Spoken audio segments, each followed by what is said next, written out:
राक्षस भस्मासुर ने भगवान शंकर की आराधना करने का फैसला किया और हिमालय के केदार क्षेत्र में जाकर आराधना करने लगा। यज्ञ, जप, तप, ध्यान सब प्रकार से वह पूजा पाठ करने लगा। कुछ दिनों के बाद उसने सोचा कि मैं शरीर और प्राण को ही भगवान शिव को अर्पित कर दूंगा। ऐसा सोचकर वह अपने शरीर का मांस काट काट कर यज्ञ कुंड में डालने लगा, लेकिन भगवान शिव प्रसन्न नहीं हुए। परेशान होकर एक दिन उसने अपना शीश काटकर भगवान शिव को अर्पित करने का फैसला किया। स्नान ध्यान कर जैसे ही उसने खड्ग उठाकर अपना शीश काटना चाहा कि भगवान शंकर प्रकट होकर बोले, बस करो, तुम्हारी तपस्या पूरी हुई, मैं तुम पर प्रसन्न हूँ, वर मांगो। भस्मासुर हाथ जोड़कर भगवान शिव से बोले, आप मुझे वर दीजिए, मैं जिस प्राणी के सिर पर हाथ रख दूं उसकी तुरंत मृत्यु हो जाए। शिव जी भस्मासुर की बात सुनकर चिंता में पड़ गए, लेकिन वरदान नहीं देने पर देव मर्यादा का उल्लंघन हो रहा था। शिव जी भस्मासुर से बोले कि जाओ, तुम्हारी तपस्या भंग नहीं जाएगी, जो वरदान तुम चाहोगे वही मिलेगा। वरदान पाते ही भस्मासुर की असुरी वृत्ति जाग गई। उसने कहा कि प्रभु, आपका यह वरदान सत्य है या नहीं,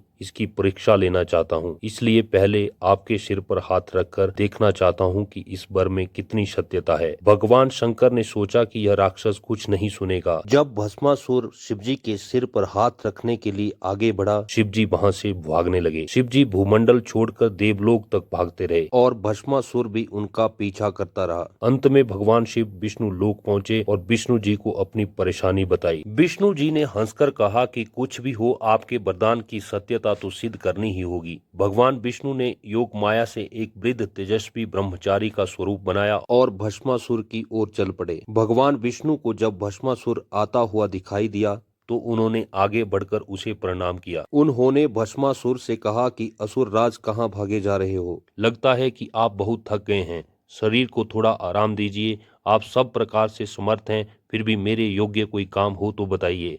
तेजस्वी ब्रह्मचारी की बातें सुनकर भस्मासुर ने शिवजी के वरदान और उसकी परीक्षा की बात बताई। इस पर ब्रह्मचारी हंसा और कहा कि तुम किसके वरदान की परीक्षा लेना चाहते हो? शिवजी का तो अपना कोई घर ही नहीं है, वह खुद भूतों प्रेतों के साथ घूमते रहते हैं, वह भला किसी को क्या वर देंगे? उन्होंने तो तुम्हें झूठ मूठ का वरदान दिया है, तुम्हारी तपस्या बेकार चली गई। अगर तुम्हें मेरी बात पर भरोसा नहीं हो तो अपने सिर पर हाथ रख कर देख लो कि कैसे शिव ने तुम्हें झूठा वर देकर बेवकूफ बनाया है। ब्रह्मचारी की बातें सुनकर भस्मासुर का मनोबल पूरी तरह से टूट चुका था। उसे ब्रह्मचारी की बात पर भरोसा हो गया कि शिवजी ने उसके साथ छल कर झूठा वरदान दिया है। उसका विवेक नष्ट हो गया। उसके वरदान की सत्यता का परीक्षण करने के लिए उसने अपना ही हाथ अपने सिर के ऊपर रख दिया। सिर पर हाथ रखते ही भयंकर अग्निपुंज प्रकट हुआ और भस्मासुर खुद ही उसमें भस्म हो गया।